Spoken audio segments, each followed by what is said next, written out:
Calvin Ritter, 9776. No spaces. What is this? My YouTube channel username is.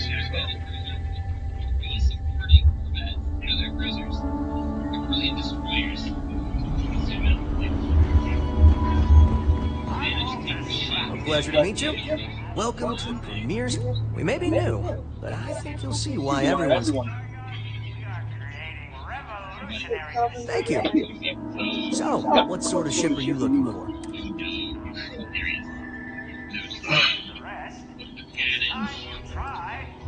Let me show you.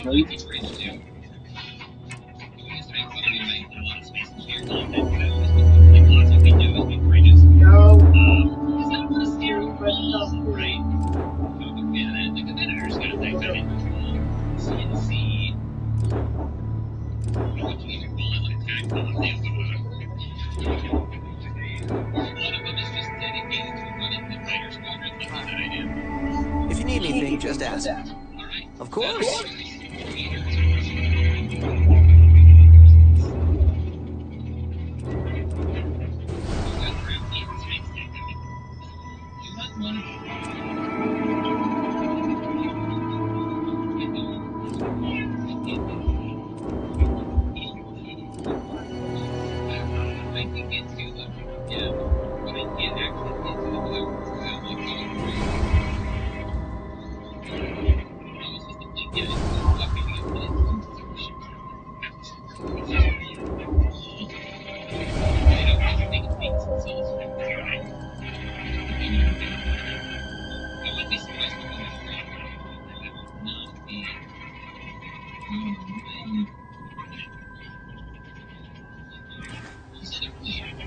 Stroud Ekman may be new. I have a feeling we'll see each other again.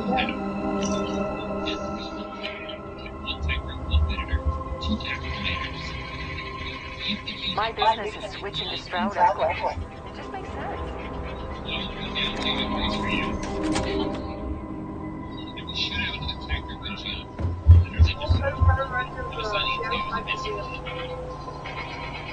Science Museum? What? Oh. Yeah.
laying the food out,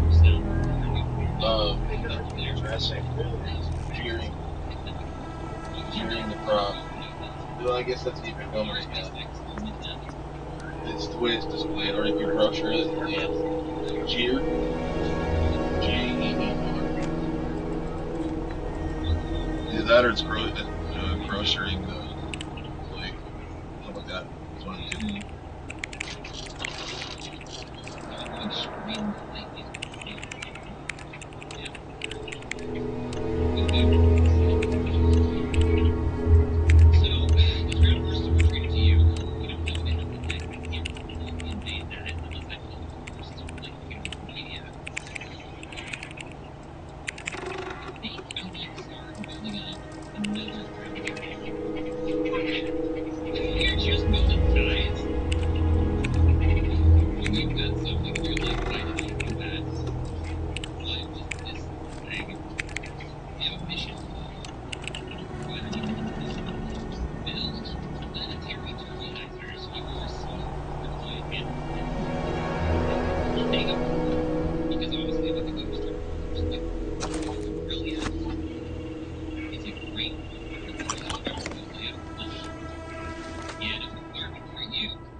Which is the orange department?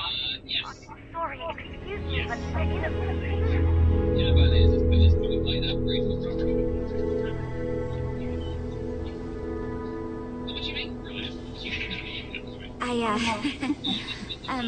I think you're in the wrong place.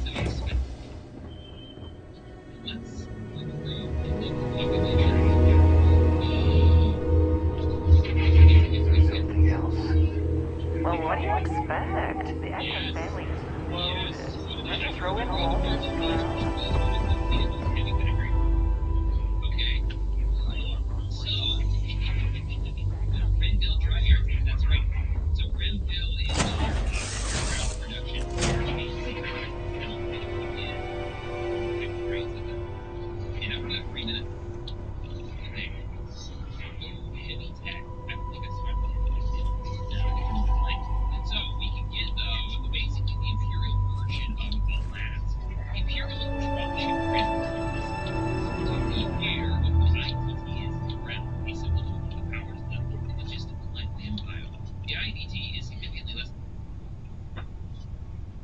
Working on that new headline, Mr. Corbin.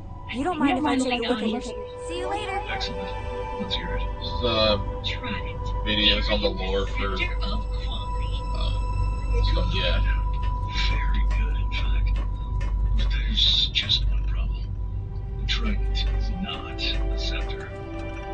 I mean, it's close enough. Close enough. Close enough. Take some pride in your work. Our trinity flush your minds. Close enough. Start over.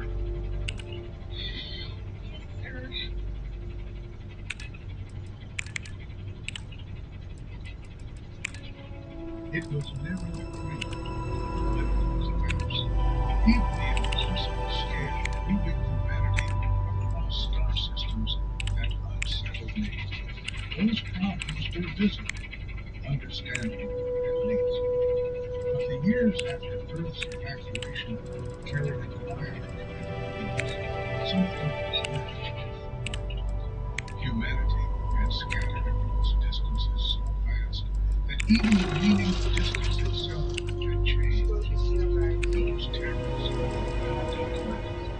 They have their numbers, their histories. Down someday, sometime. The Romulus, I mean, is more subtle than any of that, more specific, and it has taken a long time to put language to it.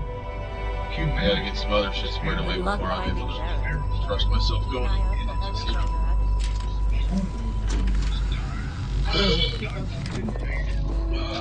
exactly. Not by any catastrophe that could be attributed to a clear benefit Right. of the event in the future. I'm detached. Let's get out of here.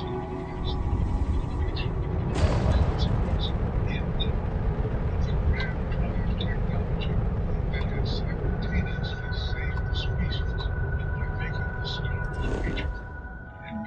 surface below, increasingly catastrophically unlivable. By 2150, the announcement had David Screen, ready to land.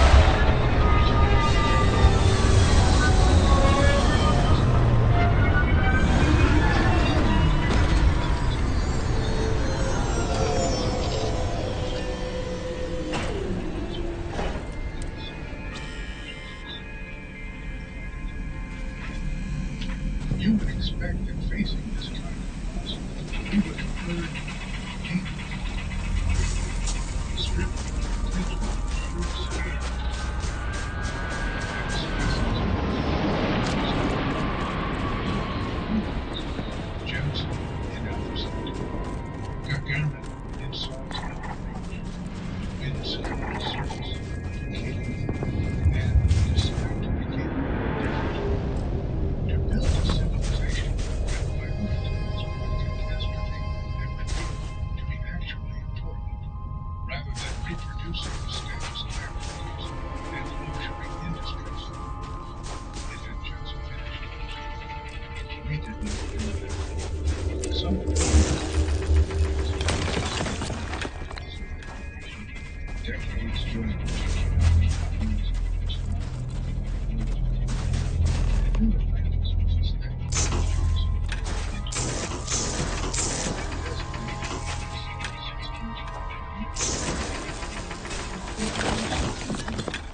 some have decided not to needed a not a coalition, not a medical transport, not a scientific survey to search for this planet or any of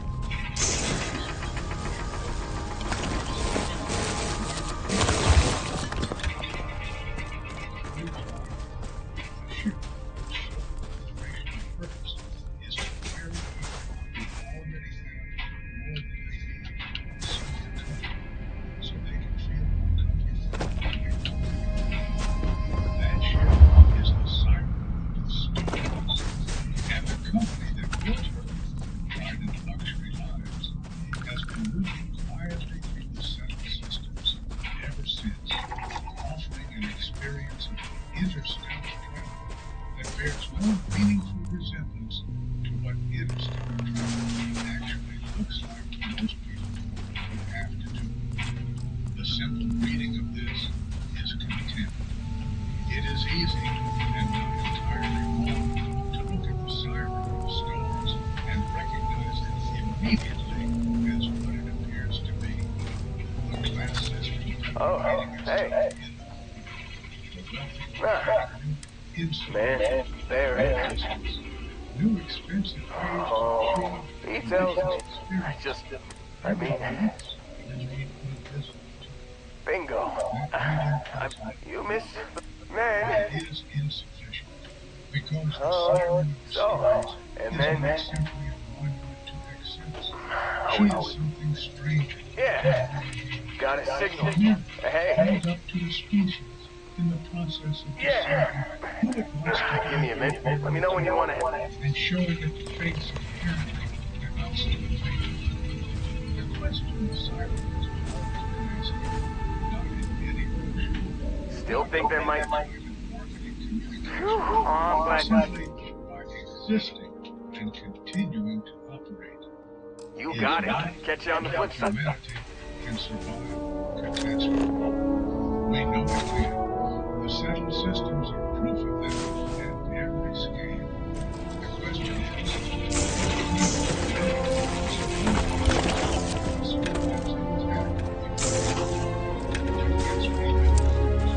what gets left behind and returns to us fundamental that we carry in our fashion without even noticing. The answer, so far, appears to be that the infrastructure will sign us as psychopaths. status Those psychoaddicts. That's awesome.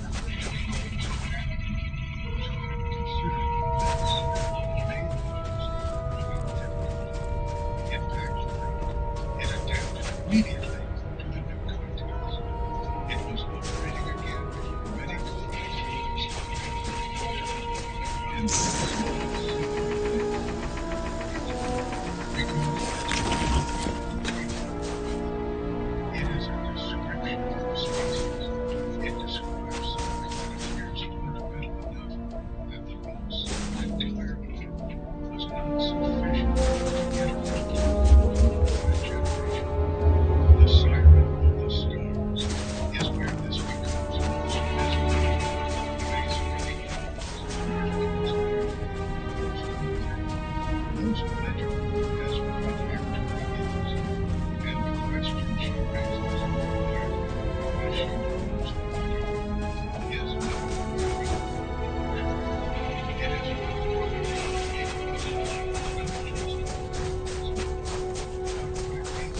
people in the There. Starfleet systems, There. and whatever technology they could There. bring ourselves to believe There you go. was the need to demonstrate that some of us matter more than the rest. Yeah. There is a version of this story So that fast. Yeah, specifically that may should not get up. reassure you. But if you look at America, Here's then, oh why. my God! It existed. It built cities on worlds that had never seen a human face and made them livable. And then eventually made them home. That is a remarkable thing, and it deserves to be said lately. The founding of human races determined that facilitated the slow but difficult of establishing friendships and systems and beyond. None of this was inevitable. It required long, sustained cooperation. No single civilization in Earth's history had ever been called upon to make under the same conditions of urgency and displacement. But the reassuring version of the story stops there. It does not follow the question to its next logical step. And then what? What did humanity build once it had secured its survival? What did it choose once choice became possible again?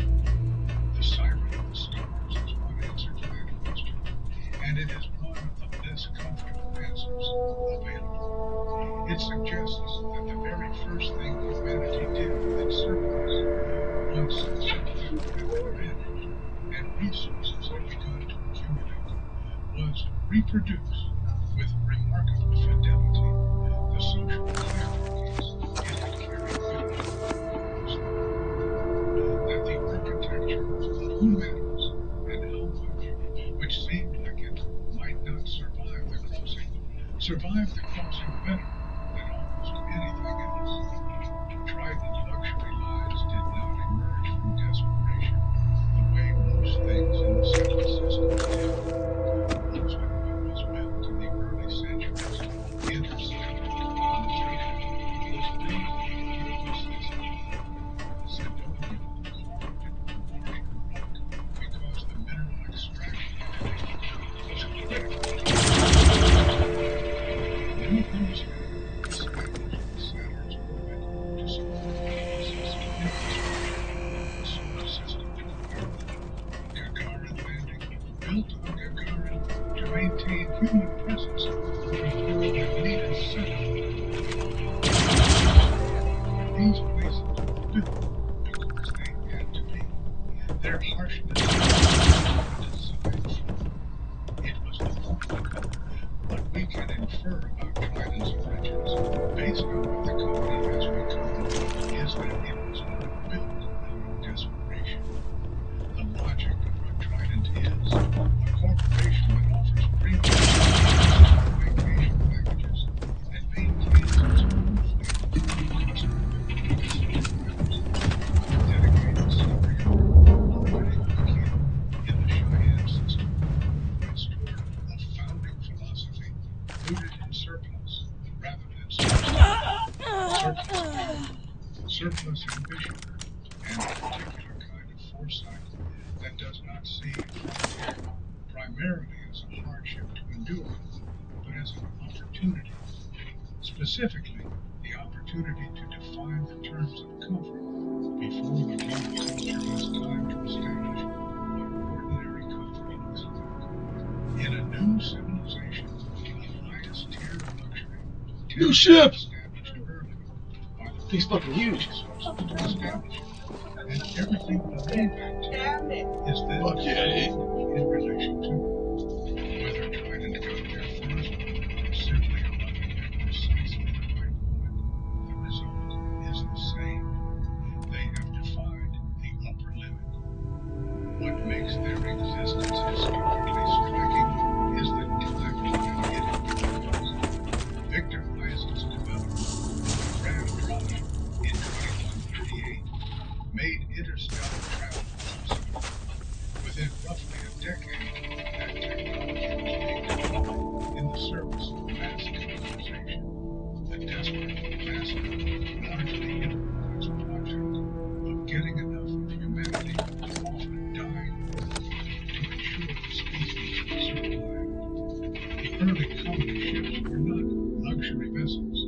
They were utilitarian in the extreme. People brought what they could carry and traveled in conditions that prioritized survival over comfort in every parameter that could be measured.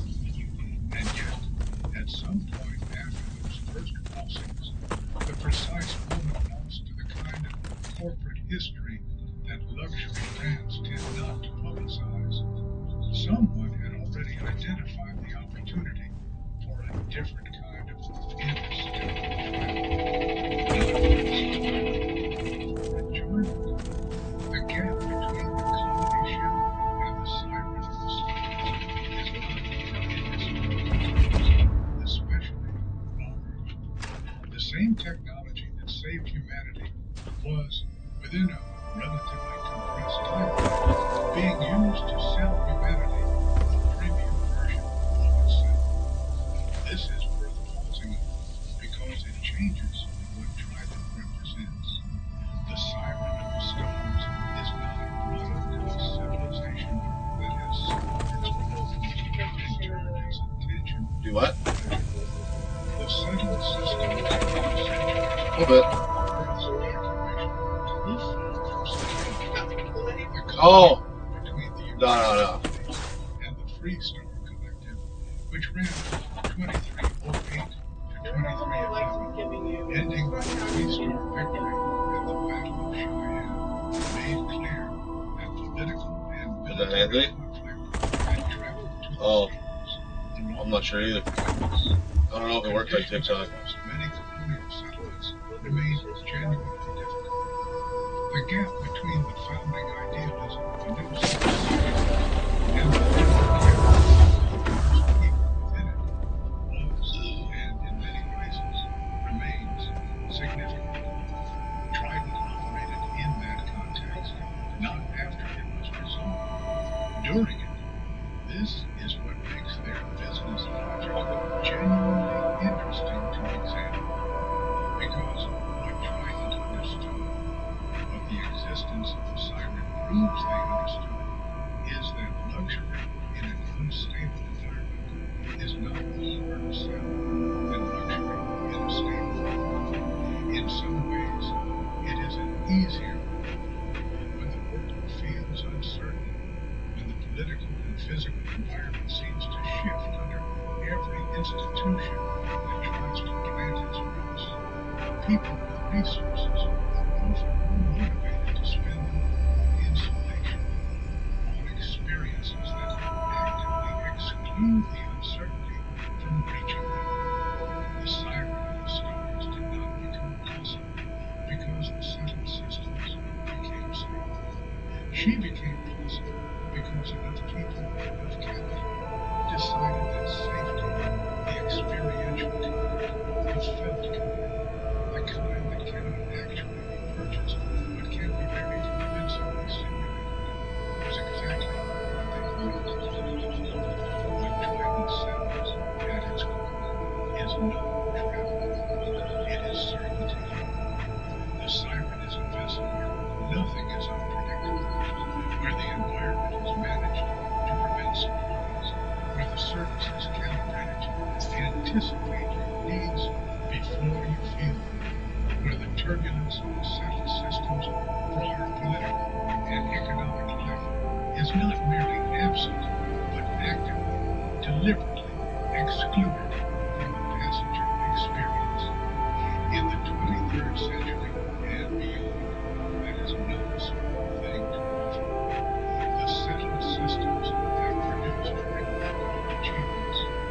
New Atlantis as a genuine cosmopolitan center, the UC Vanguard as a functional defense force, the Free Star Rangers as an expression of different but equally serious civic tradition.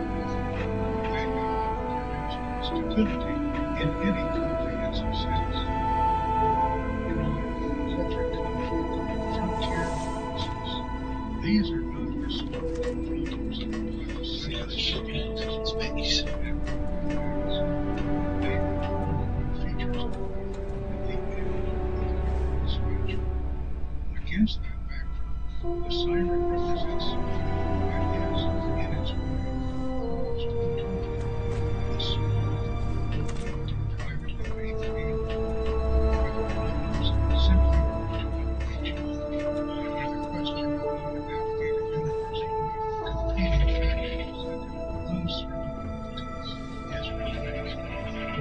inspiration by the false simple question of what you would like for dinner. The genius behind the experiments is not the quality of their furnishings,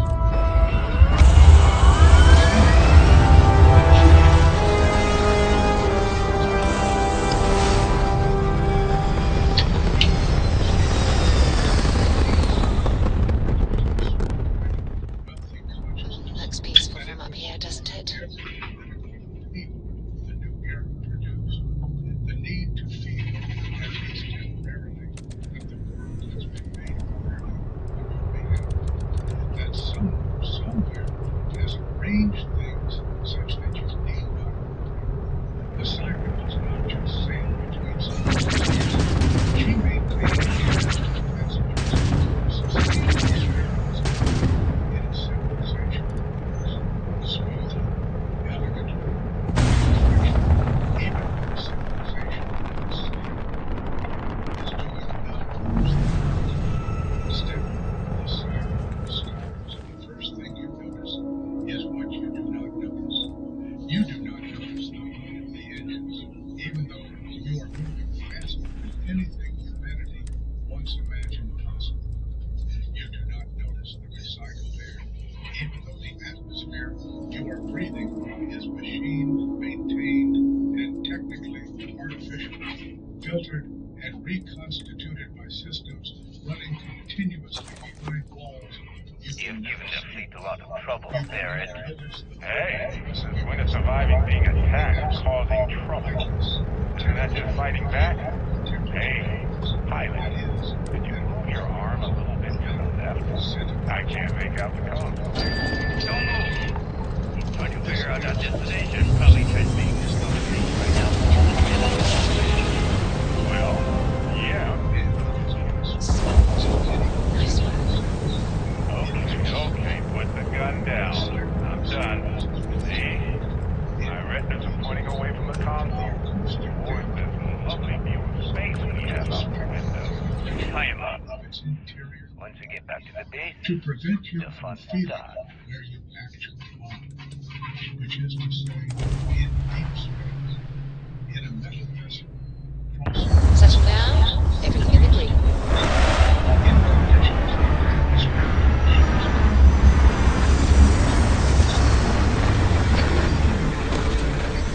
material essentially cosmos. The material's real and source of deliberate intention, not simulated wood grain or artificial stone, but actual timber Can I help? and actual mineral surface brought from colonies across multiple systems at a logistical cost that is itself going to be luxury secondary. The staffing ratio is maintained at a level that keeps service feeling almost anticipatory. Asking, receiving, the thing back is full of flow. This is not accident. It is the product of training philosophies and operational standards that take the concept of invisible service seriously in a way most hospitality contexts cannot sustain. The dining and bar segment deserves particular attention because it is, in some ways, the clearest expression of what the fleet is actually selling beneath the surface of every other offering. The ingredients in the Siren's kitchens are sourced from across the subtle systems, not because it's absolutely strictly necessary,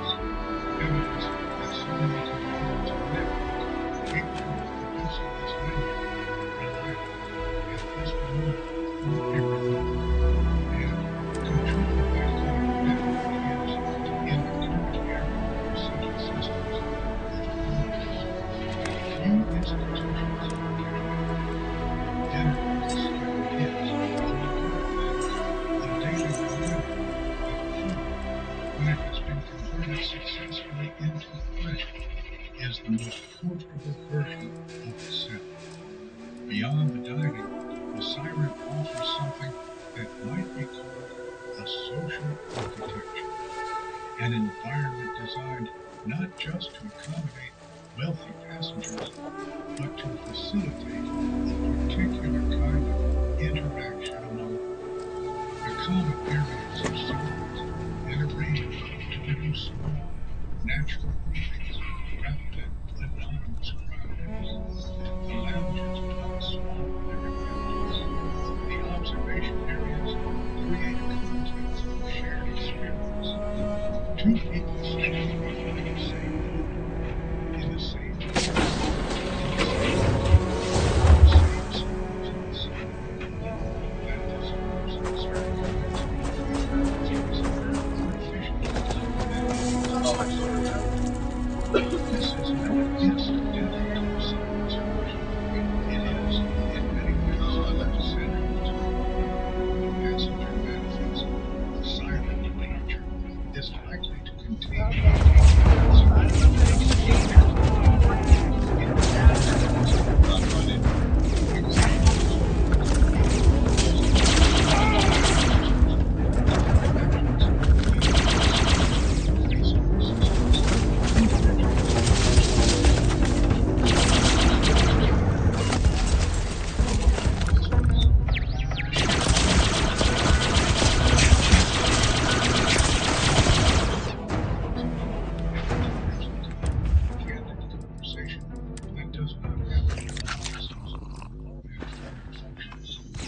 What emerges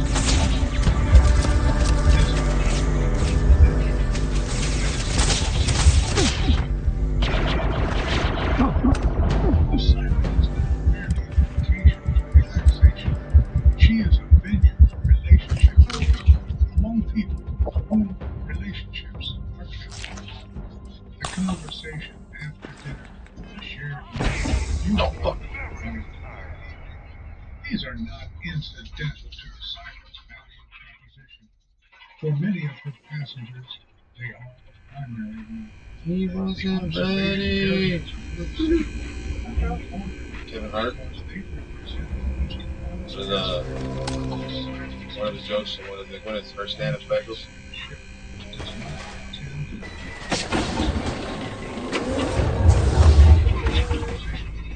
aesthetic care that is unmistakably intentional. The experience of standing before them is designed to produce a specific emotional register, something close to all Which movie? I don't remember what it's called, but it's got Kevin Hart in it. He's talking to his friend. It is panoramic. The same mom's like yelling out. I think they're on buttons up to his room. that made every early colonist feel the full weight of their own storms. Don't talk to my mom. This filtered through the atmosphere I'm one you talk becomes to. something All those strip clubs. This is a profound inversion. For the people who made the early crossings, who traveled in ships none of the siren's insulation, who understood viscerally that the universe was not friendly, and that their survival was genuinely contingent on 100 factors they could not fully control. The stars represented Is mining on the schedule something to be today? navigated and survived. For the siren's passengers, filtered through centuries of successful colonization and the specific comfort of a well-maintained home, those same stars have become something to be appreciated. The threat has been converted. Time to live with what's behind.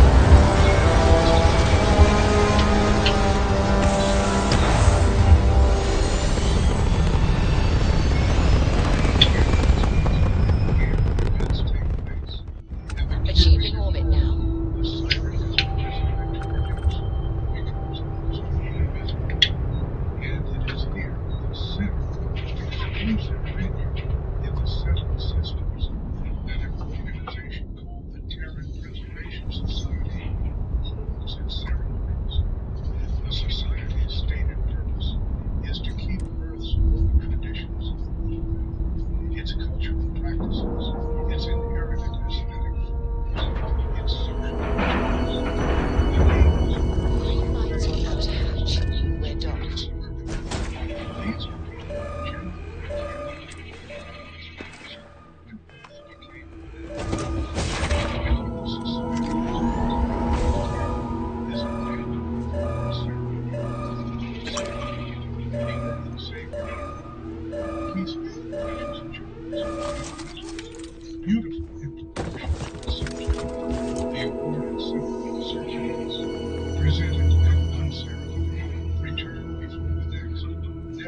grief converted into aesthetics.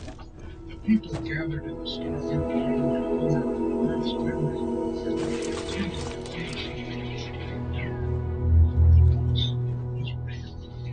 The desire to preserve something, a tradition, a continuity, a thread connecting the present to the world that came before it, is not fraudulent. But the fraudulent desire is taken here. All people wealthy enough to book passage on the siren, filtered through the trappings of a camp, and the grandeur of a room designed to make everything feel significant, tells you something specific about what it means to honor a world when you have the means to buy uniform. Earth's memory from the siren and the stars has become a theme. The loss is real. The performance of the loss is expensive, and the distance between those two things is, in some sense, the entire subject of this show. And here, the siren's design reveals something that is worth stating plainly: the experience of genuine awe, of the universe's actual immensity, its actual strangeness, the actual improbability of being embodied within it, is available in its most comfortable form only to those who can afford the consideration. The awe is real, but the version of it available on the siren, accompanied by good weather, excellent company, and the certain knowledge that a comfortable bed awaits, is a version for which all discomfort has been removed. And the discomfort goes for the ordinary masses and for anyone traveling under ordinary conditions in the central system's orbit. Fear is what makes wonder honest. Remove the fear, and you still have beauty. But you have lost something, some quality of encounter with the actual universe that cannot survive the transition into a fully controlled environment. The siren's greatest achievement and its central limitation are the same thing. She has made the universe safe to look at, and in doing so, she has made it something slightly less than what it actually is. Every luxury object is, at its core, a device for producing distance. Not simply the distance between the person who possesses it and the person who does not, though it certainly produces that. More precisely, it creates a distance between the owner's lived experience and the lived experience of most people in the same society. A different relationship to difficulty, a different texture to daily life, a different way of moving through a world that presents most people with friction and presents you with something close to ease. The siren from the stars produces this distance in a particularly vivid way because she moves. She does not sit behind a security gate in New Atlantis' wealthiest district, insulated but stationary. She travels. She passes through the same star systems that contain some of the most difficult conditions on Earth in the central systems. And she passes through them, offering an experience that is designed to make those conditions invisible to everyone aboard her. Cydonia on Mars is perhaps the clearest contrast. The settlement cut into the Martian rock exists because the resource extraction it enables is critical, not because it is a pleasant place to live. The workers who descend into Cydonia's tunnels do so in conditions that are functional but not comfortable. Work is extraction in the plainest sense, physical, repetitive, operating at the margins of what the environment will permit. The community built around it reflects the economics of extraction faithfully, a settlement that exists to serve a function and provides its inhabitants with enough to keep them functioning in turn. The people of Cydonia are not It's a different suffering video. in any dramatic sense, but the gap between their daily reality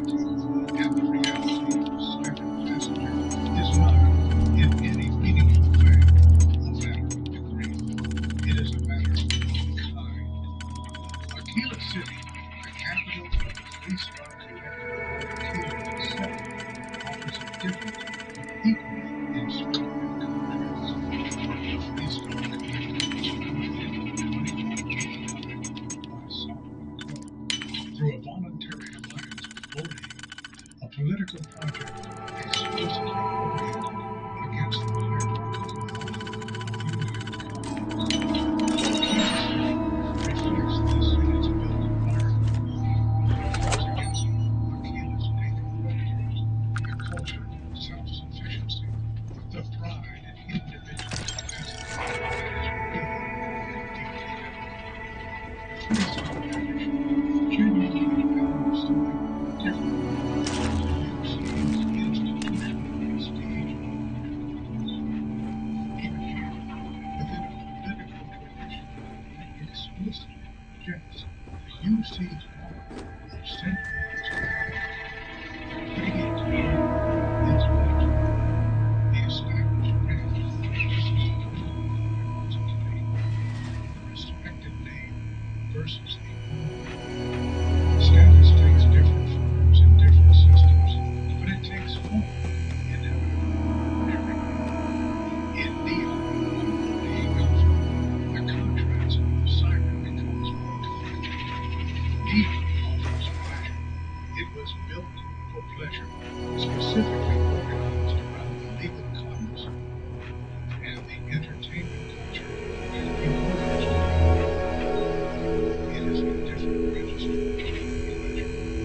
Neon's offerings are available at street level to anyone with enough credits for an evening in a city that distinguishes between its clients primarily by what they can spend in a given month. The Siren's pleasures, however, appeal to those who can afford passage, and what that threshold represents in practical terms is a standard of life that most people in the settled systems, including those who can afford a comfortable evening in Neon, cannot sustain. What is particularly striking is the spatial relationship between the Siren and all this. She passes through the same systems. She moves through the same universe that contains Sidonia's tunnels and Aquila's frontier and Neon's street-level transactions, and she passes through all of it without touching any of it. Her hull maintains the separation, not just physically, but experientially. The mining settlement, the frontier city, the corporate pleasure district remain unseen where they belong for the duration of the voyage. There is a detail about the UC's civic philosophy that is relevant here and worth naming directly. The United Colonies presents itself as a meritocratic institution, a civilization built on civic participation and structured opportunity, where what you contribute determines what you receive. The UC Vanguard embodies this. Service as the mechanism of social mobility, the idea that earned distinction is legitimate in a way that inherited wealth is not. This is a coherent political philosophy and not an empty one, but it exists alongside the Siren. It coexists with a luxury industry whose fundamental premise is that earned distinction is not, in fact, the primary currency of the elite, that accumulated capital, compounding across generations through corporate structures and investment portfolios that no single generation could have assembled from scratch, is what actually determines access to the top of the hierarchy. The UC does not resolve this contradiction. It lives inside it, as most complex societies do, with a stated ideology that emphasizes merit and civic contribution, and an actual economy that increasingly rewards those who already have the most. The Siren is not a critique of the UC's status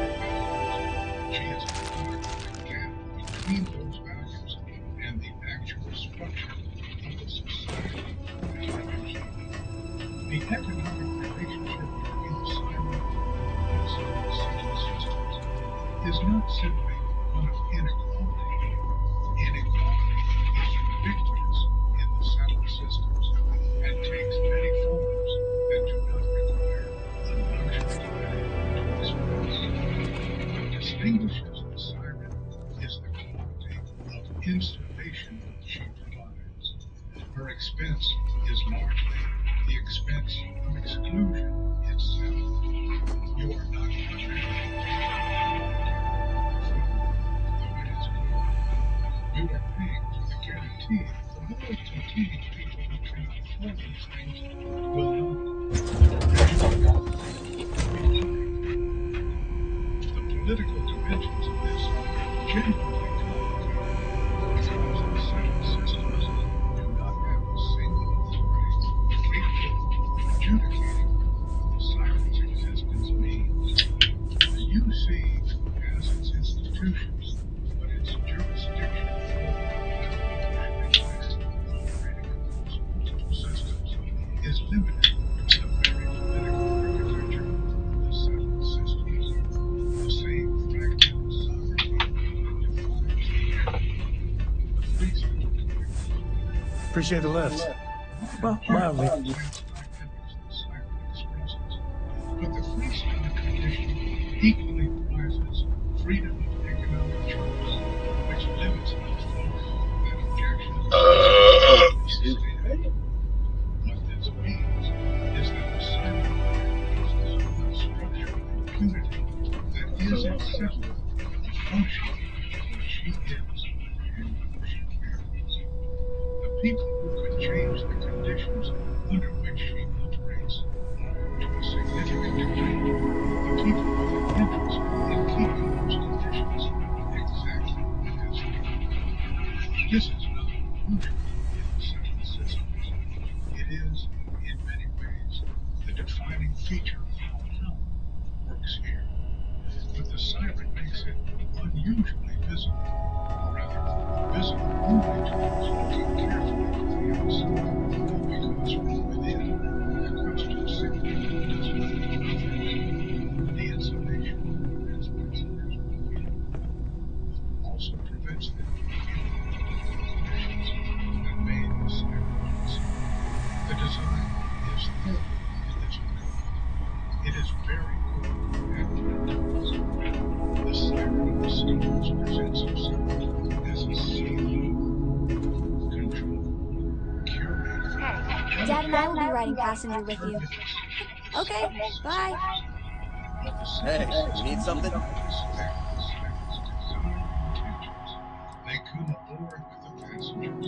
They travel with luggage and mysteries and the specific complicated needs of people who have not stopped being human simply because they purchase a ticket. Power, as a general rule, does not take vacations. It relocates. What the siren's controlled environment actually provides, though no one had tried to frame it this way in any official communication, is a particular quality of privacy, the specific security of being nowhere in particular, legally and spatially, while the normal world continues without you. Glad to see you're back in one piece.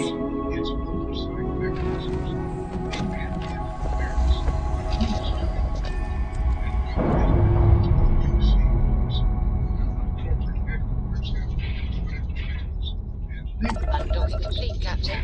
general direction and accountability.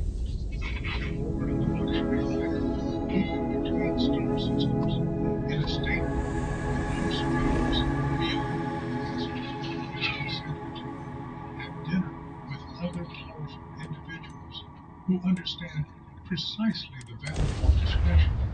The machinery of consequence operates Landing initiated. Watch the flaring.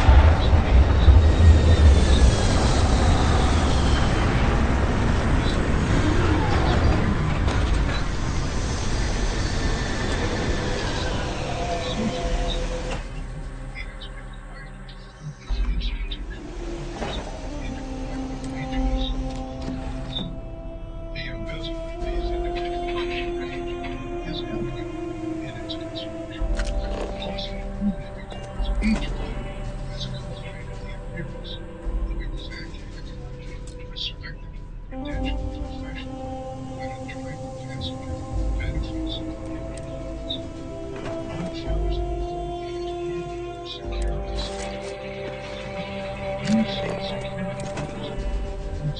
institutional affiliation is conveniently linguistic. Another moves between stateholders with the confidence of someone who knows how to use a social occasion to gather information. The money moves, the paper trail is managed, and the siren provides the flow. The connection is required. The siren's altitude and oversight did not create this arrangement.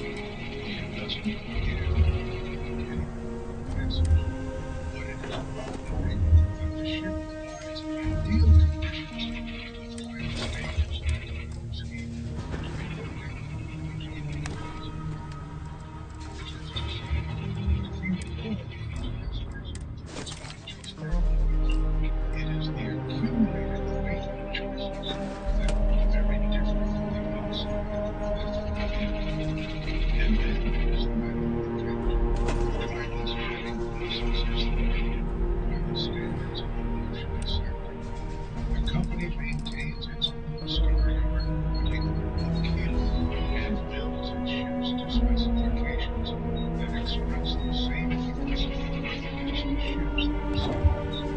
No shortcuts, no compromises, everything done to a standard that the rest of the industry cannot easily match. It would be reasonable to assume that the person entrusted to command the Trident has perfected the formula. Reasonable, but potentially insufficient. Because the thing about people who have reinvented themselves is that reinvention, done carefully, leaves very little visible trace. A captain with a past that predates his current identity, who arrived at his position with credentials that describe him accurately. A consul whose actual history involves a previous career with an organization that does not file paperwork with the Settled Systems institutional requirements would be precisely the kind of person that a thorough vetting process is not required to support. Another fact we wish to emphasize is the fact that money has been it cannot examine the derivatives more carefully than traders. Rather, this involves vetting the circumstantial Not influence 90s, of dude. Not deliberation 90s. I've been in the 90s. They've Those all been in the 90s. electronic That's a systems different are fucking put ballgame. into position But to it's more. facilitate activity that the passenger manifest is not supposed to contain, is one that emerges in various forms wherever the right institutional oversight is absent and the right incentives are present. On the Siren of the Stars, both conditions are arguably met, and the Crimson Fleet, whose relationship to the settled system's jurisdictional architecture has always been defined by its ability to operate in exactly the spaces that formal oversight does not reach, would find a sympathetic ear in a position of advantage. What this tells us about the Siren, and this is a reading that her design resists, but her structure cannot fully prevent, is that the most controlled environment in the settled systems and the least controlled environment can share the same point. The polished surface is real. The management is genuine. The service is everything Trident says it is. And underneath all that, in the gaps between the official record and what actually moves through the ship, the settled systems continue to operate according to their actual logic rather than their stated one. The siren's calm is not the calm of safety. It is the calm of a surface that has been very carefully maintained. Suppression has a tendency to express itself at precisely the moments least convenient for everyone involved. And when it does, on a ship this far from help, the controlled environment's most valued feature, its distance from the institutions of the settled systems, becomes its most dangerous one. What moves below the waterline of the Siren of the Stars is ultimately the same thing that moves below the surface of every institution the settled systems have built. The unresolved question of who gets to do what to whom, and who, if anyone, is positioned to notice. The siren does not resolve this question. She makes it smaller, more concentrated, and considerably harder to see from the outside, which is, in the end, exactly what her passengers are paying for. Pull back from the siren for a moment. Let her become from sufficient distance what she looks like in the dark. A small, lit vessel moving through enormous space, carrying its particular cargo of human complexity through a universe that has no opinion about any of it. From that distance, the question becomes simple again. Why? Not for luxury ship.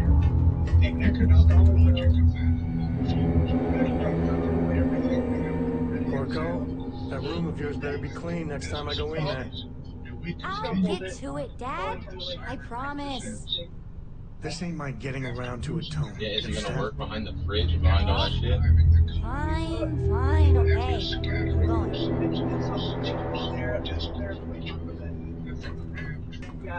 Right where you're sitting is a perfect spot for the cold air. I know. Stagnant right now.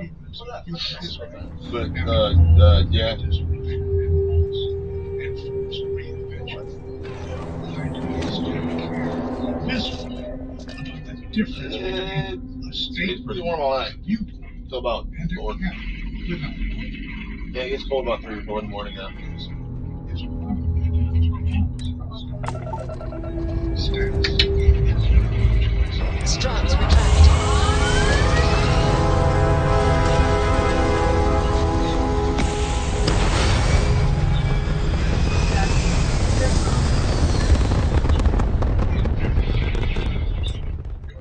Retros firing.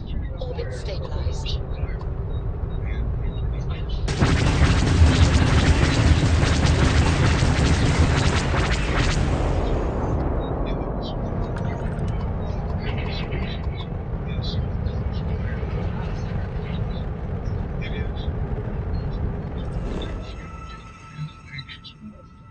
The impulse to locate yourself in relation to others, to know whether you are above, below. Landing struts primed. Retros firing. Appears to be built.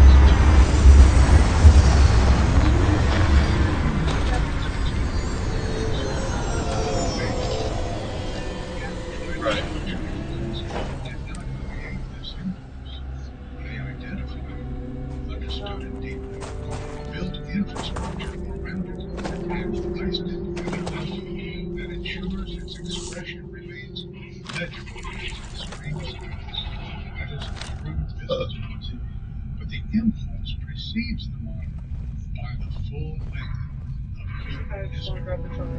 Interesting question. One that requires the settled systems and Yeah, normally ain't an issue, but these fucking gas prices these days. Probably that too. And so completely.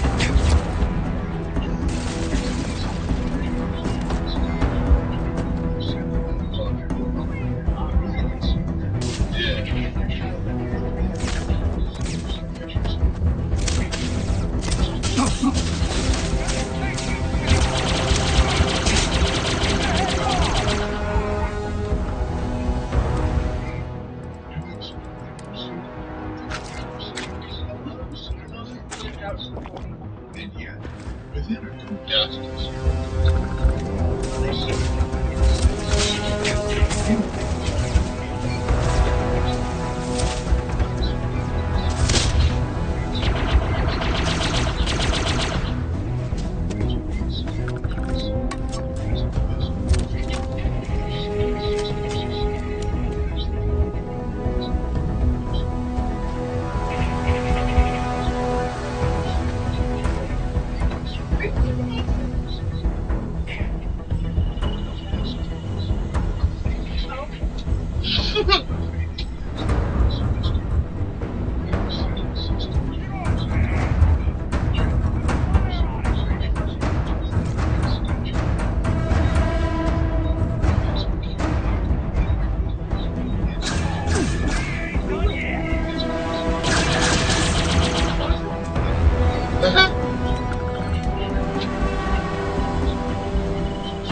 Yeah. An emotional center around which everything else is organized. The settled systems, for all their achievements, have not replaced this. New Atlantis is impersonal and generally cosmetic, but it will not always be a Earth was home. Not for a species that spent its entire evolutionary history on one specific world. The diversity of the settled systems, its many planets, its competing factions, its ultimately incredible peace, civilization, is in important ways the structure of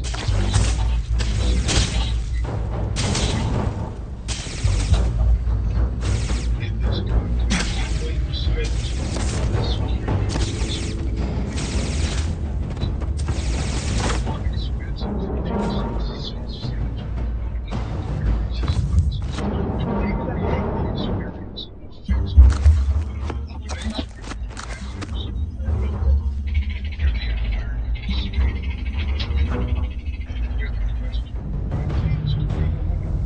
which the settled systems cannot fully answer, is temporarily replaced by the simple question of what it means. And here, the comparison the constellation represents becomes genuinely interesting. The impulse that organizes constellations membership, the drive that sends people toward the unknown in search not of comfort, but of meaning, is in some sense the opposite of what the siren offers. Constellations explorers move toward uncertainty. They find value in the discomfort of the genuinely new, in the risk of the unreached. The siren's passengers and constellations explorers are, in one reading, doing the same thing, moving through the universe, trying to find something worth finding. But they have drawn opposite conclusions about what the search requires. One tradition says, remove all friction and the beauty will emerge. The other says, move toward the friction, and that is where meaning lives. Neither tradition is entirely right. Neither is entirely wrong. The siren, by existing in the universe, by offering the most complete possible installation from the universe while remaining within it, poses the question more starkly than any frontier outpost could. What are you looking for out here in the dark? And do you genuinely believe you will find it if you make yourself comfortable enough?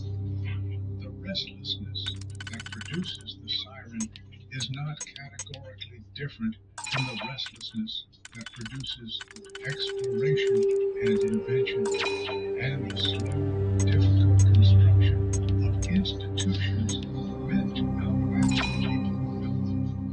It is the same refusal of stasis, the same conviction that what exists is not sufficient, the same inability to accept that there is a ceiling, gravity, or law. It expresses differently, often spoken in terms of what it causes others, but it is recognizably the same underlying law. Humanity on the edge of life, looking further, wanting more, unable to stop. Come back to the beginning.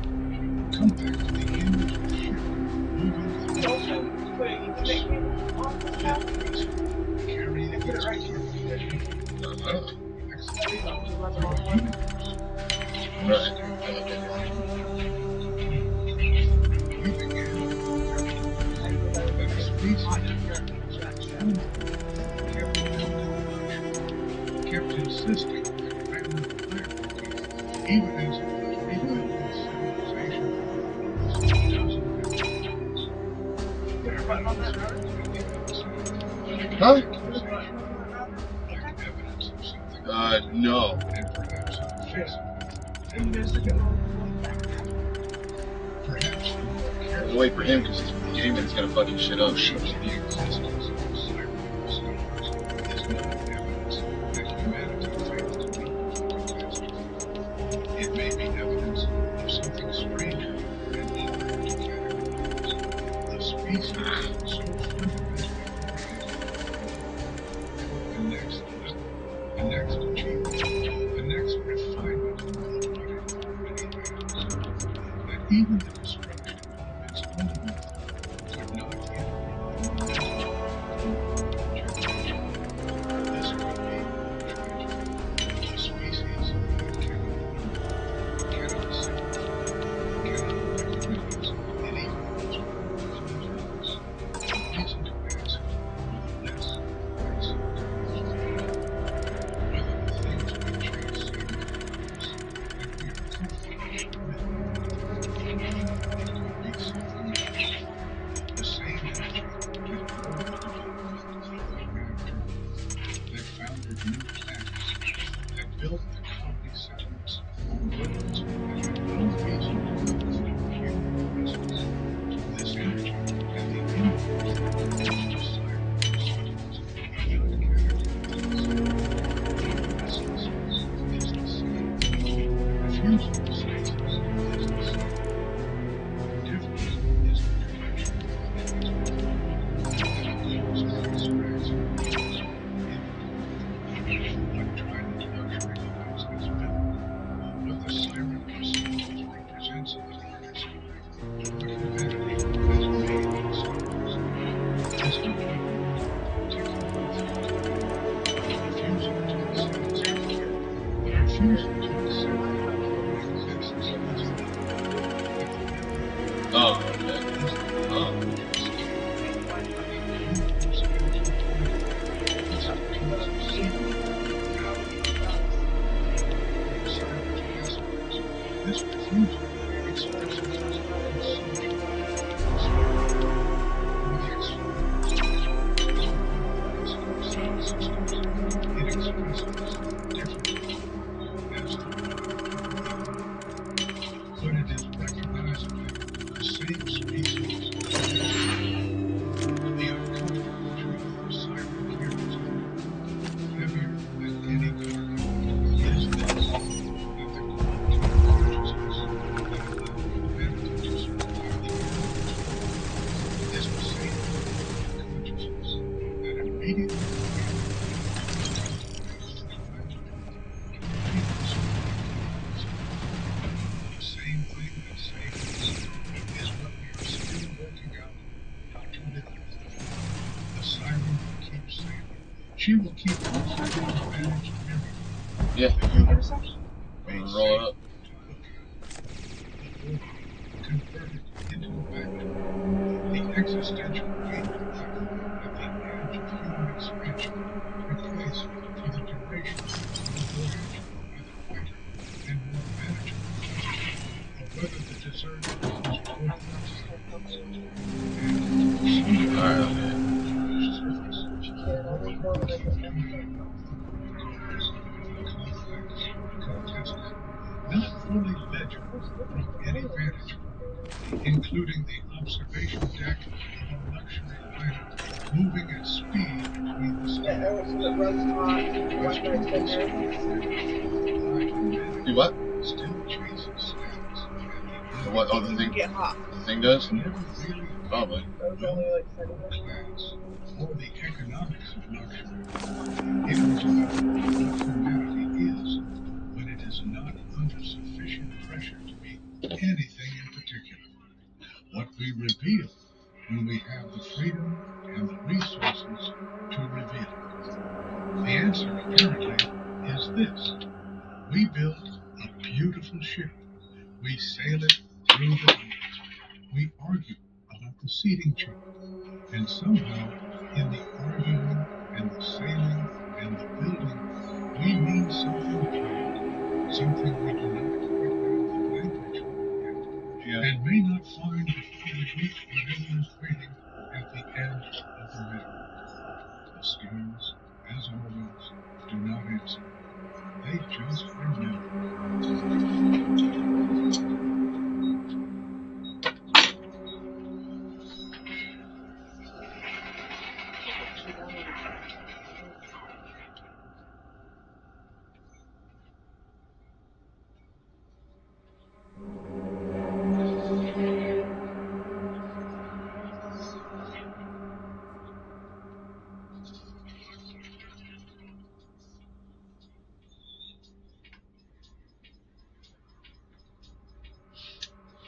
We started off in a town and two. This was the homestead of the American players, and as a bounty hunter for hire, we would have to go and find a artifact. So it's time to take our hero with that ship and take off.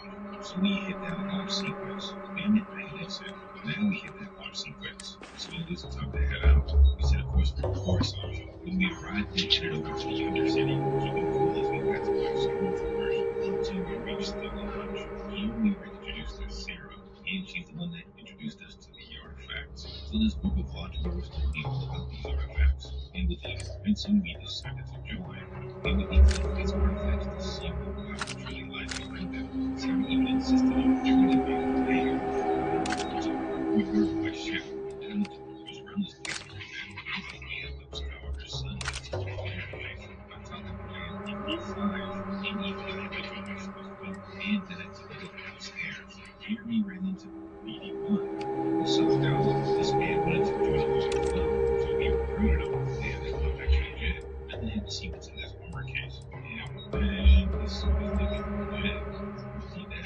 When we first had to return it, so I scrambled out for more weapons, more ammo, and we had run so fine. Then it was time to go out. We had to go and meet with Sarah's contacts. So we went over to the Imperial with them. And Ted was Commander John Camillo. This man wanted to join the Imperial fleet. Now I had to dabble in that real quick. So I signed up and then sorted out the business with Sarah. Then had to go to the planet Terrace. Here we were looking for a man that had been missing. Inside the city was also a bit peaceful. As that time for me, so we went to the Rockets here, talked to the man named Jack. Then we persuaded him back inside. Whoever was last No seen certainty in this universe at all. Once you really start getting out there, the laws of physics kind of turn into sketchiness. Pulling my leg again, right? closer to the satellite to meet them.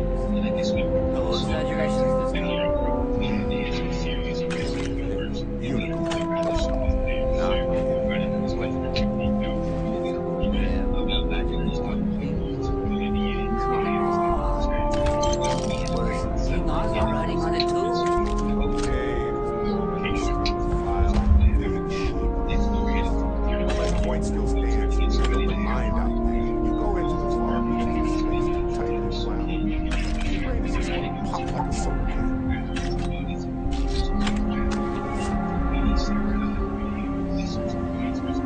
Holy shit. You actually found it. Well, this is turning into a regular console. What? Sure.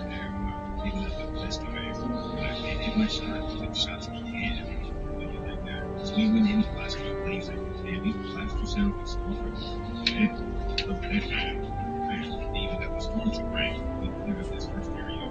Man, there was a level of people leaving. So we hit him with a blast in the back of the head. Oh, that hurt. And then some dude had a Gatling blaster. Oh, hell no. So, man, hey, we need to take this guy out real quick. And we tried to leave or we tried to get that. Man, this thing was hit. Man, let me see what it is. So that, I'm sure we have enough for everybody. Serving up Gatling sandwiches. What the hell? You trying to eat for the back? I don't think so, man. Ridiculous. When we finally reached the airport and the space station, we were Well, you didn't need to worry. No reason, Captain. See, that's what I have enjoyed his constant. This guy tried to rush me. This man got shot. He realized we're going to get him. Hey, girl, that guy scared me. We had to lock him out. So You want me to end all this with nothing to show for it? He has been more entertaining than me. Nobody wants that. Maybe we can work. This isn't getting enough. Wait. Listen to your friend. No, it didn't work. Keep pressing the wrong screen button. Very well. Finish off now.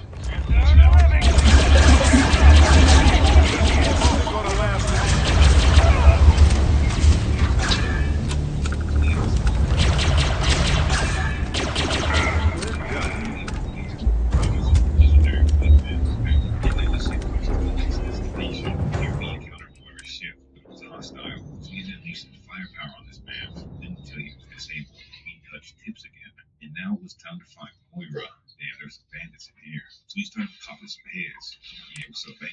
These guys were dropping like flies. And then one final guy was shot. That man exploded. Yeah, thank you. So we finally found Moira. This man needed us. So we rescued his man. Oh, yeah. There's no certainty to the universe at all. Once you really start getting out, holy... You know, it's actually... No, see, that's what I have enjoyed his constant. You want me. He has. You don't know what. Hey! Here's some good. It's been a real pleasure. He's free to go.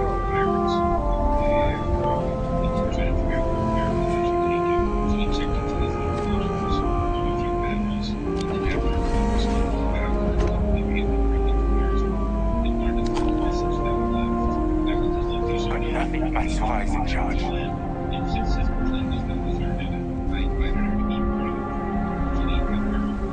Your lucky boss is so generous. Got nothing to say to you.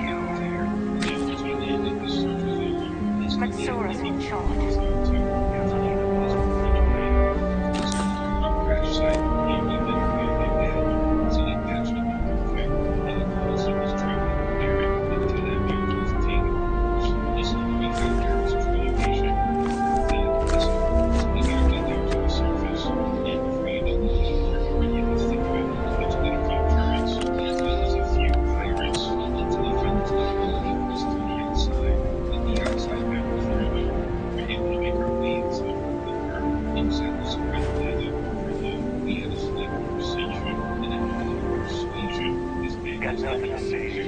Our business is concluded.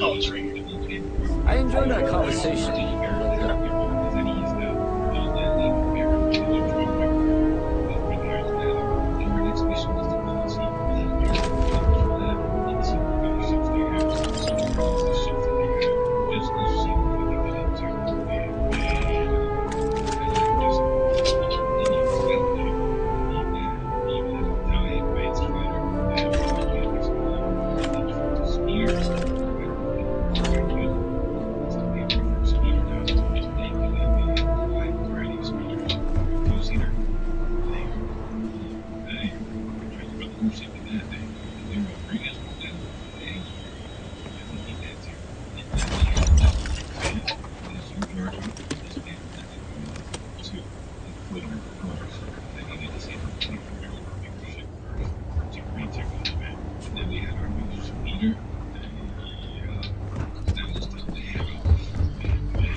informed that another member of the team was missing, so we were sent out on another rescue mission.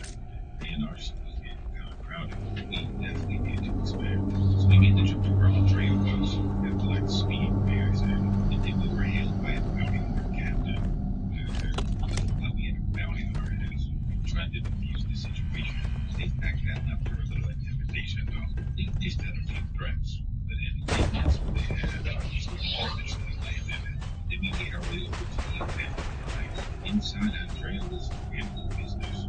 Before that, we decided to team up and clear out this camp together. And we were way with Andrea. First up, we took out the stealth and dropped him into the stars. But soon after, we were definitely spotted. Using blasters definitely ain't stealthy. These guys were quickly cleared out though, so we proceeded even deeper inside the cave. Always the enemies try to stop us, but with these shooting skills, these guys didn't stand a chance. We dropped down on them, put them on fire, shot them in the back of the front of the head, and eventually they were cleared out. Who the hell is you? That guy. Can you get him from here? Eventually we made it to where we needed, right where the artifact was. So we broke it apart with our blaster and then claimed the artifact for ourselves. Andrea finished up some leftover business here, but we made our way out of the cave. There was another piece of the artifact Black wanted us to get, so we headed out. At the top of the tunnel, we landed at the abandoned outpost, and we were immediately under fire. And we had to do this exact information about to get shot. We found cover over by a rock though, and then we were attacked from the back. What the hell? That's not stealth armor. We inched our way closer though, blasting people when we had the opportunity. And after taking out the turrets, the rest of these guys, they were a piece of cake. We then tried to get inside, but they were pretty tight before we figured out what was going inside. Around that, we found another entrance, which was full of guards, of course. Damn, that made it feel so. Eventually, we found a room where the artifact was chilling at. We hit it with a few blasts, and then picked this baby up. Now it was time to head back to the lodge to add the artifacts to the collection. That side, it was filled up with the same black area. This time, Starfield was all about storing artifacts and fun. But before we did that, I needed an upgrade for my ship. So instead of finding the artifacts for now, we went back to Dam 2 to help out Sam and Co. This was one of the original lights. It was armed with a rogue senator. Now you know that. So it was that in them. As we tried to get into town though, we were boarded with mates of Marine who tried to scoop my out for the help. Because this guy showed up with quick or nothing. I decided to try and talk him out, and we were unsuccessful. So we tried again, but again, well, hold up, yeah, we were unsuccessful. But we did it.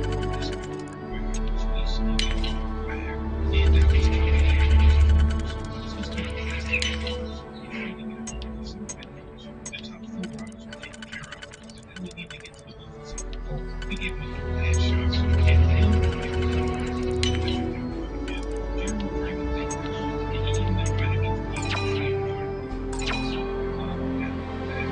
First, we needed to finish the work with Sam, so we went back to base, and we began to look for more. When we got to the part of the roof, we had to confront Sam's papa now. Those guys were Indians, but we immediately piece came up, and I was able to handle it. You guys were fed. Now we need the location of the artifact, so we headed with a jetpack ride over. Amina was a little chilly, but a breeze was unbelievable. With the light craft, we made it to location, but there weren't no friendlies around. So we shot one in the head, took out a turret, and then one hit into a car. That's alright though. We still can take those guys out. So let's go. This game was entertaining by me, so I picked up the gun. It was stupid little gun, but it was a good hideout. We started off things with a bang. We cleared the way and found our way to the artifact. It was time to head back to the quarters. But the main base that we left, well, unfortunately, but once we had everything done, before we headed back to the quarters, we wanted to check out the Advance helicopter. And of course, so we had a conversation with the enemy, so we decided to jump on the artifact. But first, we had to prove ourselves. And so we took a job for Timberhill Lights Mission 1 at Timberhill Falls, Florida. So we completed the first mission with some artifact discovery prisoners. We cleared our second task. The third task was completed as well. And then finally the fourth. So now it was time to go and see what this rebel alliance was all about. Once we mapped the area again, we had one more task to do. We had to meet with General once again, and then eventually join the rebels. But then we already had a job to do, so we hitched on to the plane and got moving. Once we And the thing that kept breaking these bonds was knowing where to stop them. Using footprints, and that put us on the track to find out where they were, leaving them behind. And on that thing, our little boy and his kids started chasing us. What the? Jump scare now. Jesus. Zero. Damn, that was pretty good. Further down the canyon path, far amid an unfortunate accident. Damn, this man was more than alive. The damn bug hit him in. He got some damage to his legs. Found some footprints. Greetings, fellow pirates. Yeah, damn, these things were ugly. We eventually found them though. We asked him if he could tell us where Saul Guerrero was. Damn, man, he didn't want to help out. So we got a couple blaster shots to the head. But near the trip, we found the data pad on that dead guy, giving us a bit more information on Saul. We started to run info back to the rebel though. He had to relay the information. We then had to travel to the Movement system. We took one of his skies, so we went back to Coruscant to move on the first ship. Well, he was changed by his kind. Unfortunately, there was no red scan that was trying to affect our palette, so we just have to make do. We were off now in the abandoned planet Meta, so we touched tips at the ship nearby. And once on board, we found the Gallo was in bad shape. So we got her. She was handling and since she was a fellow rebel, I decided to go and help repair the ship. So I got to tinkering. I was daring and repairing, and then we finally fixed everything. And then we let them know the bandits might be left get away with that. So we tracked them out to a nearby moon. And the whole thing right here, we made it with this screamy snacks. Now that I was dealt with, we were finally able to go find Saul Guerrero. But first, let me see what kind of ships you have for sale. Okay. These ones are just the regular ships. It's good though, because I still didn't have enough money for the Millennium Falcon. We were at another rebel base, and I was surprised we found this girl Mia safe and sound. As you heard, that she was going to be the man in charge. The man in charge was Mr. Gallifrey. Mr. White was quite a character, and I guess part robot. That's a bingo. He ended up getting some credits for that little attack adventure, and then he had to go somewhere. He's good. So we get that thing. And then we found ourselves on a booming planet, and this place was nice. There was a ton of other sightseeing though, so we went off the road. Yes, we had this. We finally find so we enjoyed the this man let us know what the friend he's grabbing the dog. And let you guys know what to do. But first we need to discuss the Gallifrey. This guy didn't tell me any information though. He wanted me to go and find the hot cartel. And I was friendly back here. So we went to go through the whole process. We went through some sketchy alleys. And then this one fell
And for you, we then met Vera. She came to help us with the conversation.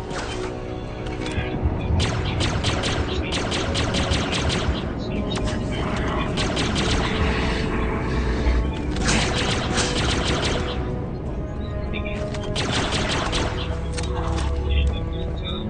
register. She pointed out to me a registration form.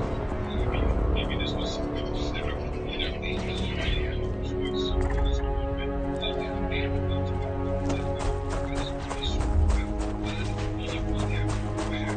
So, we had a Saturday. It would have been one thing so bad.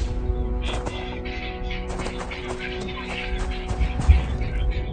facing off against evil mechanics like folks on this planet. You guys were throwing some kind of sneakers at me. Well, our blaster was eventually blasted. Maybe we could take this now. To be honest, it was definitely a bit bad for my whole life. It was the beginning of my really being a real killer for me. If the others don't know this, this would be my takeoff. We eventually made it to the checkpoint though, and we activated the pedestal. It we just needed to get back on the high ground. We were supposed to go track some more predators. That's okay though. Yo. Kind of a predator myself. So we started running the directions that this place was swampy terrain. The exit was in sight. And only a few moments stood in my way. A couple of shots to the back of the front of the forehead when we saw that issue. And before you know it, we were back on dinner. We went back to go and chat with the headmistress in charge. So since we completed the gauntlet, she now was going to set up a meeting with the person responsible for that chain code. So I just had to relax for a bit. Enough time passed by, so now it was time for the meeting. May gave us the coordinates in which we were supposed to fly to, so we launched over to Todos. This planet looked like Earth. We hit that extra smooth landing, flying up the Fauna, and then proceeded towards the meeting point. It was time to chat with Moth. So after we entered their ship, it was actually quite pedestrian. They got cherry blossoms in the air with that year. Look at all the big adjacent sanctuary. They visited my ship. We were looking at the scenery though. Moth was staring us all down. Man, that's kind of creepy.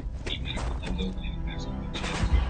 In order to receive this chain code, this man wanted me to work for him. I ain't down with that. And according to these message prompts, I had no trust with him either. So we got down to business. And the man went down with a shot. Now this may not have been the smartest plan. He had turrets out in the main center as well as guards. That ain't no problem for an outlaw like me. And for BD1. Go get him, dog. So we started blasting our blaster, taking out these different turrets, and of course the death troopers. Man, I need a lightsaber or something. Then eventually we made it out. Please make that, don't shoot. Stay there, baby. I got one for you too, yeah. Like that, hit that shovel.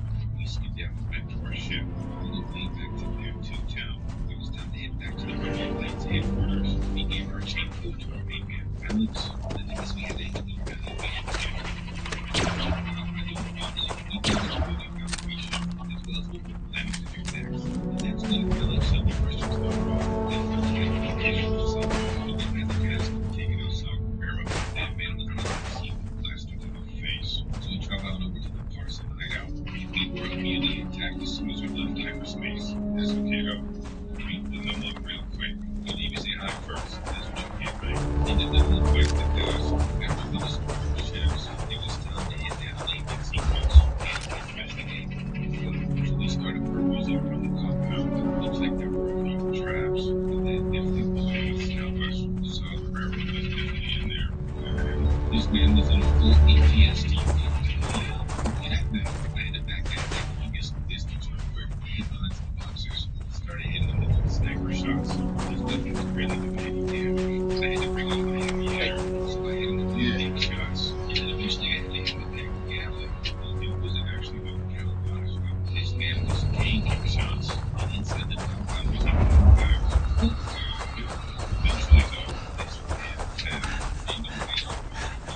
As we finally got to the bomb factory, it was time to meet Saw Gerrera face to face. So we jumped the hole in, started busting down the minions. We entered this chamber of lava, and then eventually we made our way deep enough to come face to face with the man Saw Gerrera himself. But just like every other man in this game, maybe it took me a few shots to actually hit him. But when we did hit him, we made sure we took him out. We took out the rest of the soldiers, and then had this conversation with this man. He told me I was making the wrong decision. He was trying to justify his